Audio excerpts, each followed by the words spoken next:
Welcome to the MLB Slate Breakdown. I'm Jason Gilbo. With me is Brent Hyden, taking a look at tonight's 9-game MLB slate. Decent slate. We got a few pitching options going here, but a lot of offenses we can target as well, and probably some popular ones. Yeah, it is. It looks like it's going to be a pretty good slate. Some, like you said, some decent pitching options, and the Marlins might actually be a viable stack. And I'm just not sure I'm ready to emotionally deal with that. I don't know if I have the wherewithal for that tonight. So if Jason Vargas throws a quality start, I think we have to seriously consider disbanding the Marlins or moving them to Montreal. Do we really want to punish Montreal like that? Yeah, it's our gift to them. It's the best we can give right now. Yeah, that might ruin whatever diplomatic connection we have with Canada. I think that's already gone by now. It might be. First game here, we got San Diego, Washington, Gio Gonzalez versus Robbie Erlin. I don't mind Gio here. The 11.9 price tag is a little tough to stomach. I think he actually might get overlooked a little bit because there are so many cheaper options. So I think as an ownership play, he might be a guy that you can consider using here. Yeah, I mean, I definitely like him in this spot against a Padres offense that's just putrid. I know you have to worry about Christian Villanueva, who is just absolutely mashing lefties this season, 1.436 OPS, 651 ISO, 46 plate appearances. Those numbers aren't going down; they're staying steady there. But outside of him, you're not really worried about anyone else from this Padres side of this game. 26% strikeout rate against lefties this season. Gio's doing a good job of limiting opponents hard contact on both sides of the plate, and his strikeout rate is actually up this season. So it's a solid spot for him. The biggest concern I have is the Nationals have been absolutely terrible, especially against lefties, and so he may not be able to notch a win, which kind of hurts him, especially at a site like FanDuel. Yeah, and the thing about FanDuel is I like his price a little bit more there. He's 8,800. He's not priced up all that much. And look at DCAM, he's been over 20 points. Last 3 games. I mean, he's been pretty solid. Struggled a little bit against the Yankees, but I'll take him here against the Padres. Like you mentioned, that strikeout rate is just high, and the only bat that I'm really worried about is Villanueva. Yeah, and I mean that Yankees game isn't official, so does it really count? Did he actually struggle against them? Because that game isn't in the record books. So he didn't. I mean, he did give up 10 base runners, but I mean the strikeouts were there. He still limited damage. Yeah, I mean it's also the Yankees, so right, tough matchup overall. Yeah. Yeah, Villanueva was the only real bat that I have interest in. I'll take that 651 ISO against lefties for 3,300 in a couple lineups tonight. Yeah, I definitely don't hate that price. As like you said, 651 ISO, 48.3% hard contact rate. Those are some pretty good numbers. Yeah. Washington side of things here, like you said, they've just been bad. I don't have a ton of interest outside of Trey Turner and Rendon here. It's kind of really all I'm looking. Yeah, I don't hate Rendon. Obviously, Erlin's a guy throwing 89 mile an hour four-seam fastball pretty frequently. You're looking at guys like Rendon, who has good numbers against that, although it's a pretty limited sample. Mark Reynolds is a little bit interesting. If he gets in the lineup, he batted, I think, cleanup yesterday. And is projected to bat cleanup again today. He's definitely interesting. Michael Taylor, another guy you can look at. Those would be the top targets for me, I think. Yeah, Taylor down he's 2.9 on DraftKings, so pretty deep value there. Yeah, and he's a guy I know he's been really bad this month, but generally speaking, dating back to last season, 219 ISO, 344 WOBA against lefties, so he's usually a guy you can trust against left-handed pitching. Yeah. Next game here, you got Atlanta and Philly. Mike Foltynewicz versus Nick Pivetta. I don't mind some Folty at night. I think GPP arm here. I like a few others in cash, but there's definitely some strikeout upside in the spot. Yeah, I like him a decent amount here against this Phillies offense that continues to really struggle. I mean, they're striking out 27% of the time against right-handed pitching this season. Actually, it might have gone up after yesterday whenever they struck out 13 times against Against Flaherty, it is now 26.8. So it's come up like 0.5% since yesterday. But yeah, I mean, it's a good spot for Folteno. It's like he bounced back from that Giants outing, where he was tipping his pitches. Looks like he kind of fixed things a little bit and struck out 10 Cubs in his last outing. And this is a Philly team in the same park he shut down last time he faced him. I mean, 6 strikeouts, 6 innings, gave up 1 earned, but got the win and had a decent performance. I don't hate that price for him. He's a guy with a pretty solid, overpowering fastball. Yeah, I think he's a fine option here.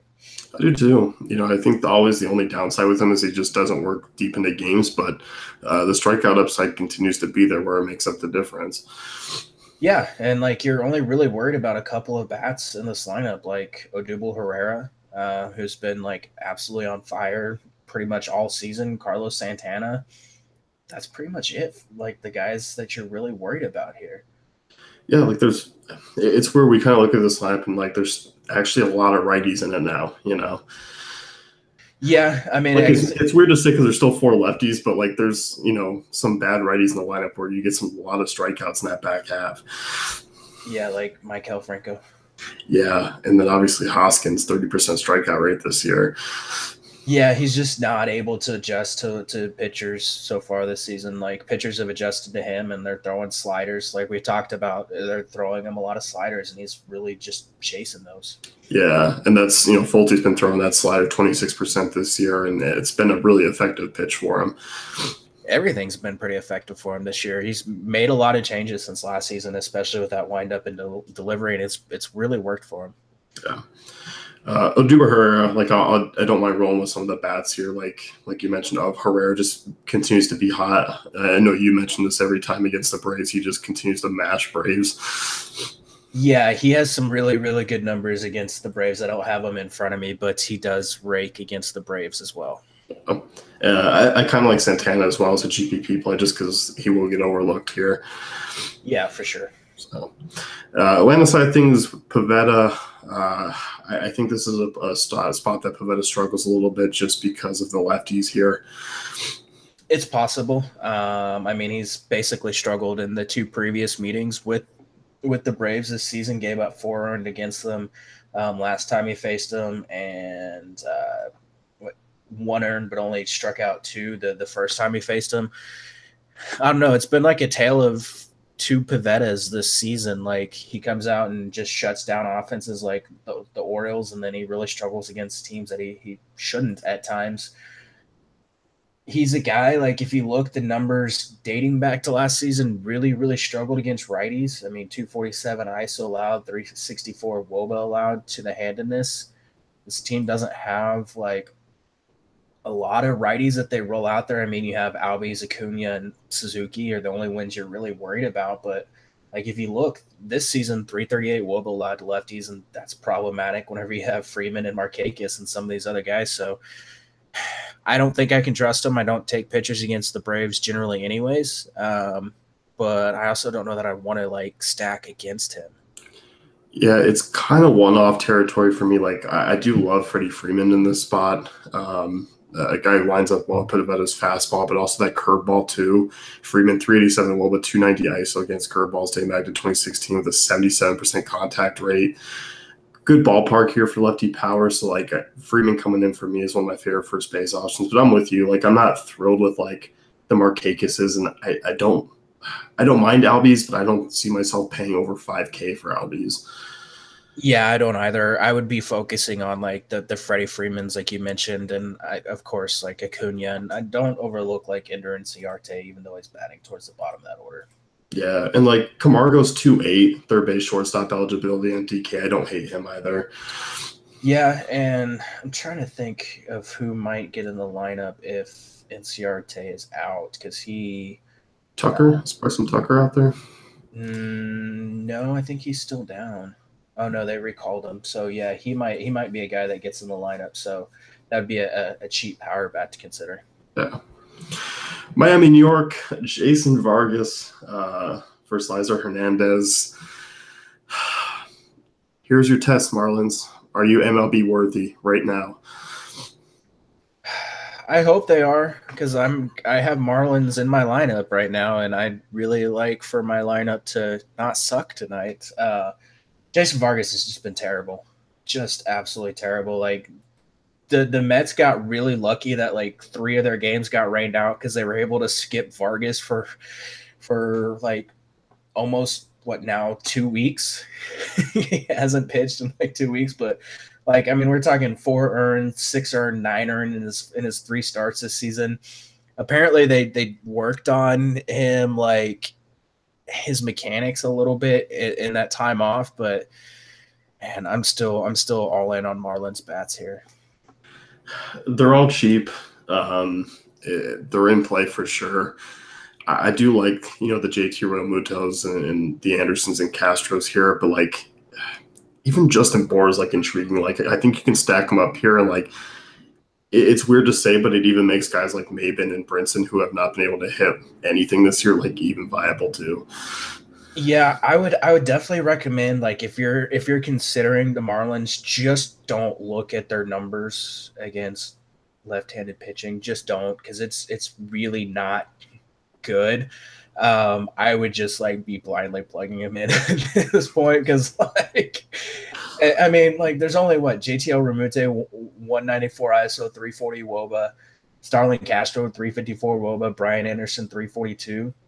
Those are the best numbers, and then you get to like Justin Bour 335 WOBA. He's definitely interesting because Vargas 200 ISO allowed to lefties dating back to last season, and he's throwing that's two seam / sinker about 45% of the time, and Bour is posted like a 235 ISO against the pitch dating back to 2016.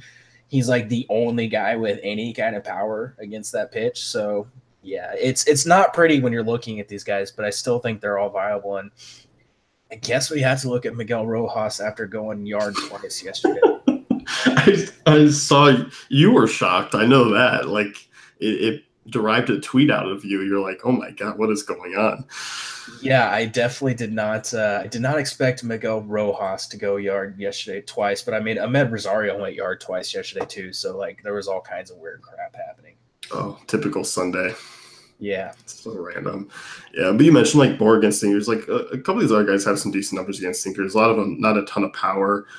Castro coming in second with a 180 ISO, but at least the contact rates are up for some of these guys. And like these guys can still do damage. Like if you're getting like Castro and Anderson and some of these guys actually being able to get like drive in runs and get on base, like you're still gonna rack up points. And these, like you said, these guys are cheap. Yeah. Other side of this one with the Mets, you got Hernandez. Mets side things are another cheap one here tonight. I don't mind them. I'm kind of hoping they go overlooked just because we don't have a ton on Hernandez, and I think there's a lot of offenses that people would go to. I think they're interesting, especially if like Conforto's heating up. Had a really solid weekend. Yeah, and one quick thing I just noticed, Martin Prado, like 97% contact rate against sinkers. That's pretty impressive. And he's 2,700. The problem is third base. Like it's a position I probably usually look to pay up at, but 2,700 there. Yeah, for sure. But like onto the Mets, man. I was tilting yesterday because like Clay Buchholz was shutting them down for the most part, and I was just like, I can't handle a world where Clay Buchholz is a good pitcher. Hernandez is a guy I think I'm going to be looking at lefties against him. You mentioned Conforto. It's a decent spot for him. Brandon Nimmo, a guy that you can look at here. I don't hate a Mets stack in the spot, but like I also don't think like Hernandez is a terrible arm. No, I don't either. Conforto's the guy who stood out for me a little bit. 417 WOBA, 214 ISO against cutters, and then against that 90-mile-per-hour fastball, 231 ISO, only 265 WOBA accepted, WOBA 687. Like Conforto's still cheap. He's 3,900. Like there are some cheap bats here. Of course, you're still going to get the Wilmer Flores up there, but like, Cabrera slowed down a bit, but still a guy I have interest in. He's under 4K again. Yeah, and I guess we have to talk about Ahmed Rosario and the fact that he has double dong potential, apparently. I don't hate some of these bottom half guys. I think Mesoraco's still interesting, like coming to life a little bit here in New York. A little bit. Dude's been like on fire since joining the Mets. Like he's got like 2 home runs in his last 3 games. I think I'd rather go with Real Muto, but Mesoraku is an interesting, cheaper option. Yeah. This game here, Arizona, Milwaukee, Zach Greinke taking on Chase Anderson. Greinke 12-1, your most expensive option on the slate. I don't mind him. I think he's going to be another one. I don't see him getting like over 25% ownership and being, despite being one of the better pitchers on the slate, just because Barrios and Tanaka are so cheap. But I don't mind Greinke. It's just one of those things I don't know if I'll have a ton of exposure here. Yeah, I don't know if I'm going to have a lot of exposure here as well. Like the biggest issue that I have with them is like I don't know if the Diamondbacks are going to be able to put up any offense because they've kind of failed at doing that for the most parts recently. So like the win probability, it might be a little bit low, and he kind of needs that because I don't know if there's a lot of strikeout upside in this matchup. I mean, we literally just saw this 5 days ago, 6 days ago. I mean, his strikeouts are down just in general, and that's because his velocity on his fastball is down. And like I know, your fastball is not your put away pitch, but if you're not able to generate strikes in the first place with your fastball, it's kind of hard to use a put away pitch to finish out a strikeout count. So I don't know. I still think it's a fine spot. I just don't know if I'm going to pay up for him. Yeah, I'm with you. I don't think there's a lot of strikeouts here. I do think actually you can take a couple bats. I have some interest in like Travis Shaw and Christian Yelich and GPPs here. Jesus Aguilar, absolute tear over the weekend last few days. I do have some bats because I think obviously you can get Brewers at pretty reasonable ownership. And like you said, velocity's down. Off-speed stuff is still fairly decent, but guys like Travis Shaw and Yelich I do like here quite a bit. Yeah, and as I mentioned to you before we started recording, like he's getting like batters. He leads like the majors in getting batters to chase pitches outside of the zone since like last season. I'm trying to find it again. Where did it go? Second highest among qualified starting pitchers in Major League Baseball with a chase percentage of 35.1%. So, like, he still has the ability to get some of these guys, and we know the Brewers at times not disciplined at the plate, but I don't hate a Brewer stack in this spot. I might just be hoping they don't go off tonight because I want to use them tomorrow. Yeah. Anyone else here for the Brewers that you liked? G-Man Choi. Yeah, that was a name that popped in the lineup over the weekend and did some damage. Of course, it was off Kyle freaking Gibson. Yeah, he's just a power threat. Like he's also a high strikeout guy. He's always has been, but I mean, he's just another power bat. Arizona, I think Chase Anderson's kind of interesting here tonight at 6,300. It's weird because we talked about Arizona being right-handed heavy, and all of a sudden they're not. It is a revenge game for Chase Anderson. That's true. But also, I mean, his stuff and just in general being reverse splits is like 274 WOBA to lefties this season, 33% soft contact rate. And we're going to get 1, 2, 3, 4, 5, 6 lefties in this lineup. Yeah, because they really don't have a whole lot of other bats to roll out there at this point. I don't know. I think he is a viable option here. Obviously, you do have to be a little bit concerned with like the fly ball rates, especially in a somewhat like a pretty hitting friendly environment when you have guys like Paul Goldschmidt, Chris Owings, I guess, in that lineup. Goldschmidt actually, I think, started to heat up over the weekend. I know he went yard yesterday. I don't know. I think he's a viable cheap option for sure. Yeah, I do too. Like, it's not something I'm thrilled about, but like at 6,300 against this lineup that just continues to struggle, I'll definitely go a little while here. I know they got obviously Jake Lamb back and David Peralta's been hitting well, but Anderson's been a guy who's been pretty tough on lefties dating back to last year. Yeah, he really has, and that makes it a little bit better. Now, if for some reason Arizona rolls out a bunch of righties, then I would be a little less interested in him. Like if you get like Ahmed in there. Yeah, Ahmed or like Devin Marrero or someone like that in there. Mathis. I'm not worried about Mathis. Well, I'm not worried about him, but it's just, those are the right-handers that they have left to throw in. Right-handers. Yeah. Although, did he play yesterday? I know he's been banged up, or he left the game Saturday injured. He did not. He hasn't played since the 18th, so he met. He's got a pec strain, so he might not even be in the lineup. If he isn't in the lineup, then they don't really have a whole lot of other lefties to worry about or righties to worry about. And Goldie's the only guy that I'll really look at here, I think, and entertain. Although David Peralta is somewhat interesting because he is really cheap, but it's Goldie here. 4-2. His price is down. I think he homered twice. I know he homered Saturday. I didn't see yesterday, but should be a guy who's getting going a little bit here. Yeah, it was just Saturday. Yesterday was just a single, I think. That's a step in the right direction for Goldie this year, though. It is, yes. Next one here, you got New York and Texas. Bartolo Colon versus Masahiro Tanaka. Oh, I am so hoping Bartolo Colon throws a good game tonight. I am too, because I know the Yankees are going to be super mega chalk like they always are, and I want to see Colon just come out and shut him down, because that'll be hysterical. It really will. I'm obviously going to make a Yankees lineup, but then I'm going to make a few where I don't have Yankees just for hoping that case at their ownership. Obviously, they are solid plays here.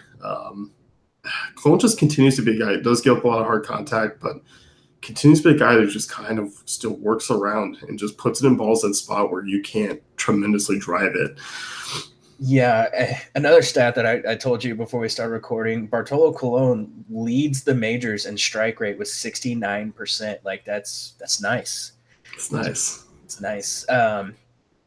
It's just amazing, what he's still able to do. There are games where he gives up 3-4 earned runs, but for the most part, just comes out and gives you serviceable innings. Obviously the Yankees, as we mentioned, are going to be popular, and if you want to roll out Judge and Stanton, feel free. They're going to be popular options. It's really scary to fade them, especially against Colon, who's just nothing but fastballs pretty much at this point in his career. But I don't know, I might be taking shots on some of the other guys like Hicks and Walker towards the bottom of that lineup that may be lower owned, and Hicks has been freaking on fire recently. Yeah, I like him. I think Andujar is interesting.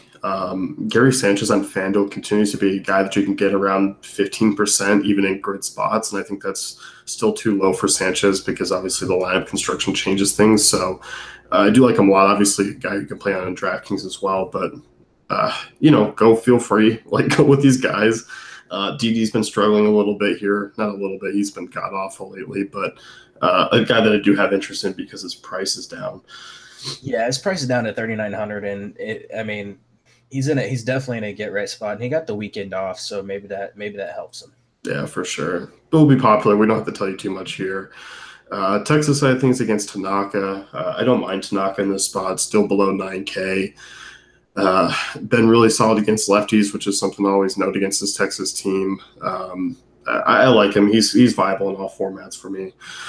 Yeah, same here, and I like him as a pivot off Barrios if you're wanting to fade the chalk option down there, because I think I've seen Barrios literally everywhere, and I wrote him up because he's in a good spot, but he's going to be very popular, and people are going to overlook Tanaka to use Barrios, and I do love Tanaka in this spot against a Texas team that's just absolutely putrid. 26% strikeout rate against right-handed pitching. You mentioned he's really, really good against lefties. He's still pretty solid against righties too. 32% hard contact, 331 WOBA allowed dating back to last season, 25% strikeout rate. I like him in the spot. I think there's upside for him here again, and he should get plenty of run support. So I think it's a fine spot for him.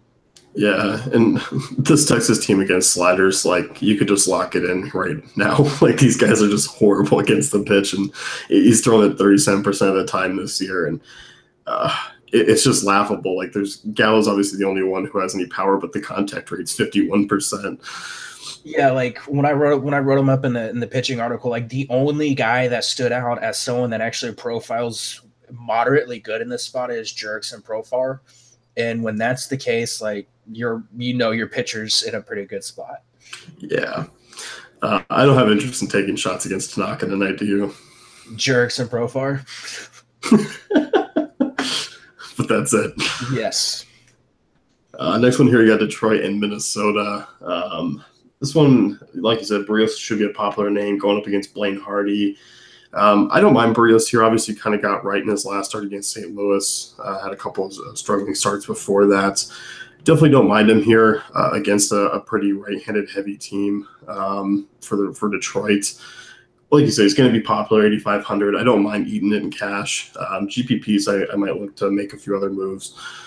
Yeah, he was another guy that I put in the pitching article. Obviously, it is a good spot. Like the biggest concern I have with him tonight is strikeout upside, and that's because like the Tigers, while their offense isn't great, they're also not really striking out that much this season.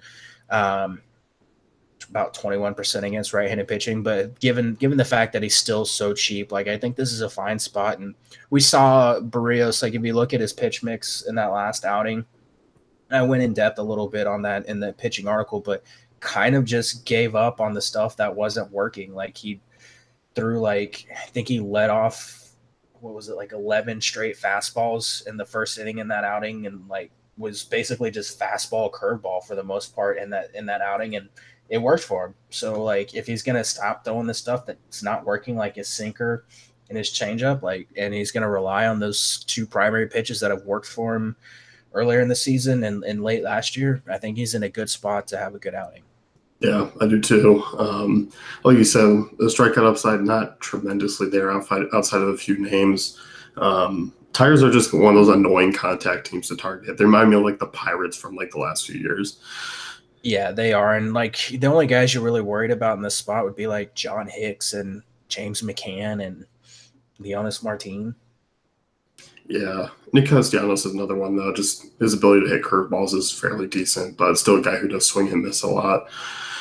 Yeah, for sure. And I think he was one guy that like I noted, but like he does have a lot of power against curveballs, but I mean still 63% contact rate, nothing great. Right. Yeah, the highest one is like Jose Iglesias and Victor Martinez is like over 80%, but everyone else is really low. Yeah, there's a lot of whiffs in there too. Minnesota side here against Hardy. I don't mind taking some bats here. Brian Dozier, one of these days, man. One of these days. Yeah, he's going to be a popular option today. I'm fine if you want to roll him out here. Obviously, a guy 274 ISO against left-handed pitching dating back to last season. Hardy, 386 WOBA allowed to righties. I don't know. I kind of like the lefties in this spot a little bit more, though, because Hardy giving up 266 ISO to left-handed hitters so far. Like, it's kind of an interesting spot for some of these lefties. And these are lefties that are actually mashing lefties this year. Like, I'm hoping Rosario gets in there. I don't. He sent out last game against a lefty, but I think that was more of just a day off thing. But yeah, I'm with you. Like, I have some interest here. I also do like Eduardo Escobar, switch hitter, 263 ISO against lefties this year. Price back down under 4K. Like, the Twins are cheap. Yeah, like if that projected lineup actually is what they roll out, it's going to be very, very interesting because like you're going to have like Kepler, Rosario, Escobar in that 3-4 or in that 2-3-4 spot, and Jake Cave got in the lineup over the weekend. I think he homered either Saturday or Sunday. He would be an interesting like cheaper option to keep an eye on if he's even in the player pool. I was looking because he wasn't over the weekend. I know he is on DraftKings. I'm sure FanDuel. I'm sure FanDuel will have him in a couple weeks. Oh no, he's there. He's 2K. So he's an interesting name to keep an eye on. But yeah, it's like I said, I do like Dozier for sure, but I also really like the lefties here. Yeah, definitely don't overlook them. So if people are looking to just stack the righties in this Twins, like definitely get some exposure to lefties. Like I like them as a stack here. Yeah, I do too. And like the thing is like they haven't have a lot of righties that I even have interest in the first place. So like it's going to be the lefties anyways, and it's going to be the guys that hit cutters pretty well. Rosario 258 ISO against it. Logan Morrison 245 ISO against it. Two good options there. Yeah, for sure. Next game here, you got Baltimore and Chicago. Andrew Cashner taking on Hector Santiago. In theory, this should be a pretty high-scoring game. In theory, yes. It's probably going to end up being like 2-1. It could be a very tilting game. Let's start with Baltimore bats here against Santiago. If you've been around the DFS world, you probably know about Santiago, a guy who's big-time fly ball guy, gives up a lot of homers. There's definitely potential here for some of these Baltimore bats. I think I'm using them more as one-offs and two-offs. I don't know if I'm completely doing the stack here again. I don't know if I'm going to either. The weird thing, like if you look like Santiago dating back to last season, 520 Woba allowed to lefties, 317 ISO allowed to lefties. To righties, 289 Woba, 152 ISO. He's still giving up a lot of fly balls, but like the lefties are what's really done a lot of damage to him. And I don't know if the Orioles are smart enough to roll out more than like one or two lefties in this spot against him. That being said, like I still think if you want to stack him, go for it. Like he's throwing that sinker 63% of the time. You're looking at like Adam Jones, Machado, Trumbo, Chris Davis as guys that hit that pitch really really well. Chris Davis is a guy to keep an eye on because he's been solid against lefties this season. You know, the sinker is supposed to actually generate ground balls, and it's not. No, it's really not. Horrible. Like 36% hard contact rate, average distance 332, 26% ground ball rate. Like that's not a sinker. No. I wonder if it's one of those, like, it's just classified as a sinker because it's like they don't really have anything else to classify it as. It's a poorly thrown fastball that drops a little bit. Probably. Yeah, these like Jonathan Scope is a guy I really like here tonight. He's still fairly cheap. I don't mind paying up for Machado, like always a guy who can break a slate, but like I won't throw out like the Mark Trumbos and Danny Valencias here either. No, I won't either. And Andrew Susac is the guy that should be behind the dish tonight. He's interesting as a cheap catcher. Is he even cheap? He is. It's 2-8. Yeah, a cheap catcher option because he is now platooning with Cisco because they sent Caleb Joseph down apparently. I was about to say, how many catchers are they carrying on their roster? Because it seems like 5. Which it's kind of interesting. I don't know a whole lot about Susac as far as like pitch framing, but like Caleb Joseph was the guy that actually helped Kevin Gossman actually pitch really well, and they sent him down, and so now it's like Chance, Cisco, and Susac. We'll see how that goes. Yes. Chicago side of things against Cashner. I like the lefties here. The problem is I have trouble using them over others. Yeah. I mean, Yohan Moncada is a great option here as a pivot off of Brian Dozier. I think he's a guy that I might actually be using over Dozier in this spot just because it is such a good spot against Cashner, who has struggled against lefties. Fly ball rate to lefties 42%, so it's a good spot for him.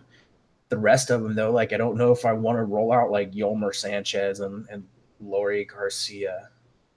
I will say Daniel Palka is kind of interesting at 3.7, like a guy who has shown some power, hitting the ball pretty hard, 36% hard contact rate against right-handers this year. Not a great contact guy, but Cashner is a guy who doesn't miss a lot of bats, so I think he's interesting if he gets into the lineup here. Yeah, I will say like I don't know if I would classify him as like a high strikeout, low contact guy just yet because it's only like 52 plate appearances, but he is an eye to keep an eye on. Hopefully he gets in a good spot in that lineup. I hope so, because I'm kind of sick of them plugging in like Delmonico, who just hasn't showcased any power this season. Yeah, well, it's a good thing he's on the DL now. Oh, well, there we go. I do like Jose Abreu from the right side as well, a guy who mashed over the weekend and a guy that people just continue to overlook. Yeah. So, anyone else here? No. Castillo 3-2 on DK. Interesting catcher option. I guess, but I don't know. I think I'd rather go with like Susac or the other side of it, or like the Real Mutos or something. 229 ISO against righties this year. A guy who hits sinkers incredibly well. Yeah, I mean, I guess if you want to. KC, St. Louis next. Ian Kennedy taking on Miles Michaelis here. I don't really have interest in either pitcher. I think Michaelis is just going to get a little lost for me on this slate, like kind of an odd man out here. Yeah, I kind of think he's going to be the same way for me as well, just because like price and matchup don't really bode that well for him. I forgot. You mentioned Castillo. I forgot it is a revenge game for him too. Yes, yeah. There you go. There's your narratives have been running wild lately. There you go. Yeah, for as far as Michaelis goes, it's one of those things. Like I think he's going to be a fine option today. Like as far as being able to go 6 innings, pitch pretty well in this spot. It's just I don't see strikeout upside, and for that price, like you have you have Bueller that we're going to get to here in a minute. That's cheaper. You have Fultonowicz that's cheaper. You have Tanaka and all these other guys that are cheaper. Like I just don't really see a reason to use Mikolas in the spot. I don't either. And I agree. Like he's probably gonna have a decent outing, but as far as fantasy outing goes, I don't think it's gonna be anything tremendous at that price. I'm not really looking to pick on him either. Just a guy who continues to throw some solid off-speed stuff. He's got a decent fastball. Just a guy that you really don't want to target. I don't hate like a one-off of like Moustakas just because Mikolas is giving up a lot of hard contact to lefties dating back to last season, 38.5%, 1.33 homers per nine. So, yeah, Moustakas would be about it. Cardinals side of things here against Ian Kennedy, 231 ISO, 373 WOBA to righties this year. Guy obviously who's still dealing with a lot of hard contact. I don't mind some Cards bats. I'm just tired of being disappointed. Yeah, I am too. Like the Cardinals are just, I don't know, whenever it's like they only do this when they're at home, it feels like, because like you get them on the road and you get like Jose Martinez who starts to do a bunch of damage on the road. But I don't know, like I think this is a fine spot for guys like Tommy Pham, and you're probably going to get Tyler O'Neill back in the lineup because Marcell Ozuna has just been absolutely terrible. Matt Carpenter, I think this is going to be like chalk Matt Carpenter day, and I don't know if I can handle that. I don't either. I mean, the Cardinals all match up pretty well against like that range of fastball. They have 1, 2, 3, 5 guys with over a 400 WOBA. Like, I don't mind the Jose Martinez's. We were looking at, talking a little bit about Marcell Ozuna. He's down to 3.3, but a guy who just doesn't look right so far this year. No, it just has not been good, and that it's kind of concerning. I wonder if they're going to like put him on the DL or something. Maybe he is hurt. Who knows? Like I said, I don't know if he's even going to get in the lineup. I think he had a day off yesterday. He had the weekend off, so maybe he'll be fine coming back. But like I said, Tyler O'Neill got in the lineup over the weekend, hit a homer, 2 home runs this weekend. So he's a guy that's been pretty hot. He's pretty cheap. Tommy Pham, it's really tough to overlook him in the spot just because he's been so freaking good this season, and he's really good against like pretty much all of Kennedy's pitches. Yeah, Pham's always the guy. Like I just feel the most comfortable using from the Cardinals line because he's been the only one consistently doing anything this year, maybe outside of like Martinez. Yeah, and Jed Jerko against that fastball, 296 ISO, like interesting spot for him if he gets in the lineup. Yeah, which he should. Cardinals are pretty thin right now. Yeah, they are. So, yeah, don't mind them here. Colorado, LA, last game of the night. Walker Buehler versus Jerome Marquez. I don't mind Buehler here. Obviously had this first rougher start of his career in a good bounce back spot against a Colorado team that does have some strikeouts available here. Can we take a victory lap for saying Buehler was not a good option against the Marlins? I think we should take a victory lap. This is a good bounce back spot for him against a Rockies team that is just putrid against right-handed pitching. They're just really, really bad, and they're outside of Coors. They're in a good park. There's really not a whole lot to say. Like, there's a lot of strikeout potential for him here, and he's way too cheap for the potential he has in the spot.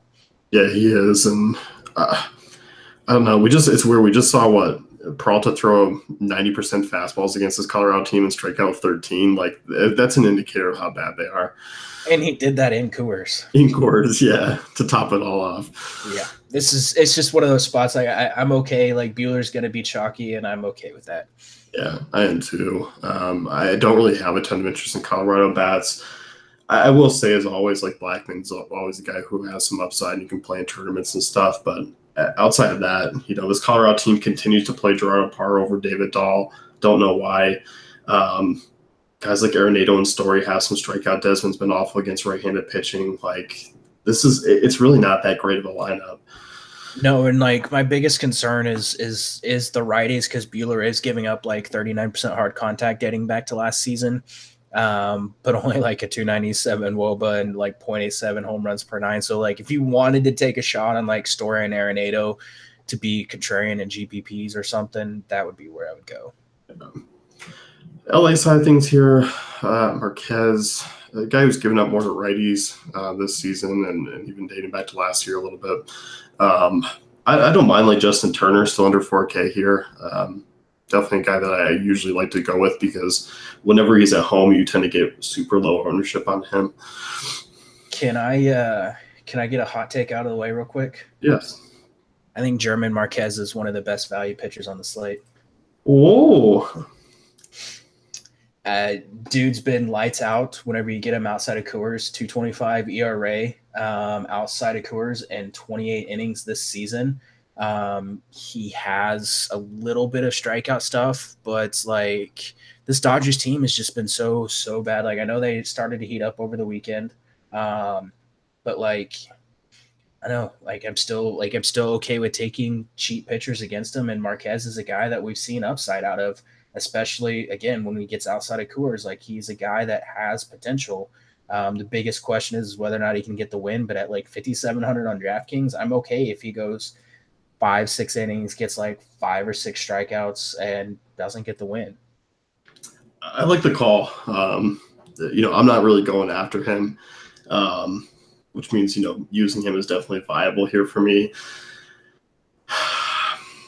It's between him and Chase Anderson. I think actually the more you look into Marquez might be a little bit better value play here. I do like that call. I mean, it just depends. Like if you need to pay down, he would be a guy that I would look at. I don't know if there's a necessity to pay down tonight, but if there is, then I think he's interesting. Yeah, and I think a lot of people are going to go Tanaka Barrios. I think that's going because it adds up to like 17K for two of the best matchups on the slate. Or like Bueller Barrios or something. Yeah, like you're not hitting that 20K mark at all with your pitchers tonight usually. No, and like you mentioned, Justin Turner would be like one of the only guys that I'm really worried about. Maybe Yasiel Puig, who's been really, really good of late, but I'm not too terribly worried about this Dodgers lineup. What about superstar Mac Muncy? No, I'm not too worried about him. He only homers off Scherzer, so don't worry. Yes. Yeah. LA, I'm not doing the Dodgers dance again, really, outside of like Turner. If Puig even gets a lineup, which he should, but for some reason they continue to just rotate around. Yeah, I don't understand some of the lineups they roll out. Home run calls, who do you got here? Christian Villanueva and Aaron Hicks.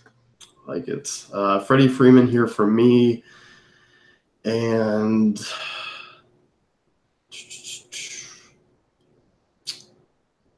let's go Yohan Moncada. I dig it. That's it for us. You can go to DaveFantasyCafe.com, check out our tools and content, cheat sheets as well, and we'll see you guys tomorrow. Good luck tonight.